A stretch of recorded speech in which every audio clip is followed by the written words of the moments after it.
everyone. Today's topic cytochemistry of Golgi complex and its role in cell secretion. ये जो topic है ये cytology का है. तो आज हम डिस्कस करेंगे कि गोल्जी बॉडी या गोल्जी कॉम्प्लेक्स क्या होता है, इसका सेल सिक्रेशन में क्या रोल है. फर्स्ट इसकी जो खोज है वो कैमिलो गोल्जी नाम के जो साइंटिस्ट थे उनने उल्लू की तंत्रिका कोशिकाओं में की थी. और इसके अन्य नाम हैं गोल्जी उपकरण, गोल्जी सम्मिश्रण, बेकर्स बॉडी, इडियोसोम, लिपोकॉन्ड्रिया आदि. ठीक है. तो आगे जो गोल्जी को प्लियोमॉर्फिक ऑर्गेनल्स भी कहते हैं क्योंकि यह अलग अलग सेल में इसकी जो संख्या होती है वो अलग अलग होती है. ये जो ऑर्गेनल्स होता है जो सेल के अंदर होता है ये सिंगल मेम्ब्रेन बाउंडेड स्ट्रक्चर होता है, मतलब इसके ऊपर एक सिंगल मेम्ब्रेन होती है. ये इसका स्ट्रक्चर है जिसमें ये जो प्लेट्स जैसी संरचना दिख रही है इसको सिस्टर्नी बोलते हैं. और सिस्टर्नी और ये जो गोल गोल स्ट्रक्चर है इसे वेसाइकल में कुछ लिक्विड भरा होता है. और जो ये ट्यूब्यूल्स होते हैं ये सिस्टर्नी का एक पार्ट होता है, सिस्टर्नी से ही बनते हैं. और ये जो ट्रांस और सिस फेस है इसका, तो ट्रांस मतलब कि ये मान लीजिए ये सेल होगी तो सेल मेम्ब्रेन के साइड जो भाग जाएगा वो होगा यानी कि सेल मेम्ब्रेन की ओर वो होगा ट्रांस और मैच्योरिंग फेस. ठीक है, जो कि अवतल सतह होगी. देन सिस एंड फॉर्मिंग फेस ये जो होगा ये न्यूक्लियोलस की ओर होगा. इसके पहले वीडियो में हमने न्यूक्लियोलस के बारे में डिस्कस किए थे, जो कैसा होगा उत्तल होगा. तो ट्रांस और सिस का जो आगे का कॉन्सेप्ट है आप समझेंगे कि जब इससे कोई भी प्रोटीन आता है, मान लीजिए गोल्जी कॉम्प्लेक्स में एंडोप्लाज्मिक रेटिकुलस से कोई भी प्रोटीन आता है तो वो पहले इसके सिस फेज में आता है, देन ये ट्रांस में जाता है. ठीक है.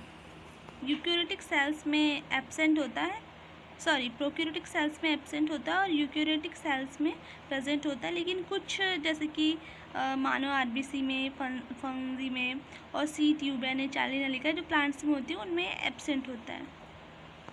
इसके जो पार्ट होते हैं उसको डिस्कस किया हमने यहाँ पे. सिस्टर्नी जैसा मैंने आपको दिखाया तो सेक लाइक या थैले जैसे संरचना होती है, अशाखित होती है. उसके दो मेम्ब्रेन होती है.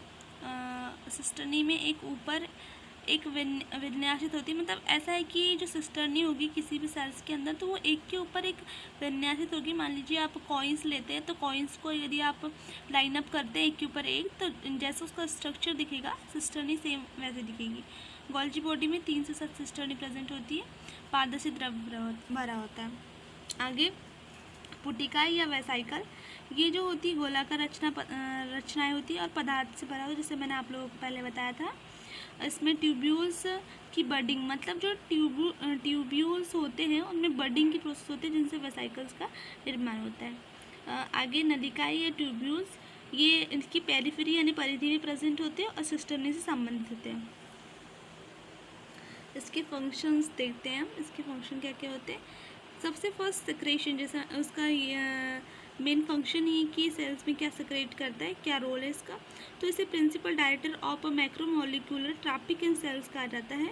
सिस्टर्नी एक्चुअल में होता क्या है गोल्जी कॉम्प्लेक्स में, जो सिस्टर्नी होती है वो ग्लाइकोसाइलेशन की प्रोसेस होती है सिस्टर्नी में, जिसमें क्या होगा ग्लूकोज प्रोटीन या लिपिड को वो ग्लाइकोप्रोटीन में या ग्लाइकोलिपिड्स में या पॉलीसैकेराइड को ग्लाइकोपॉलीसैकेराइड में ये परिवर्तित कर देती है.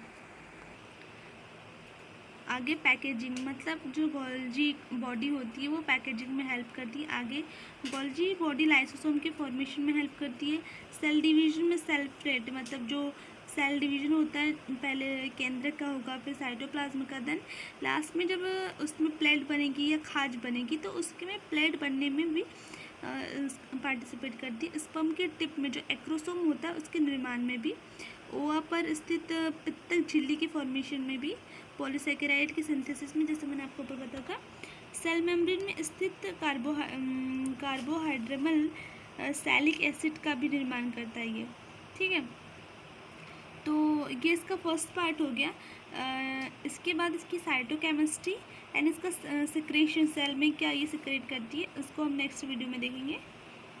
तब तक के लिए बाय बाय.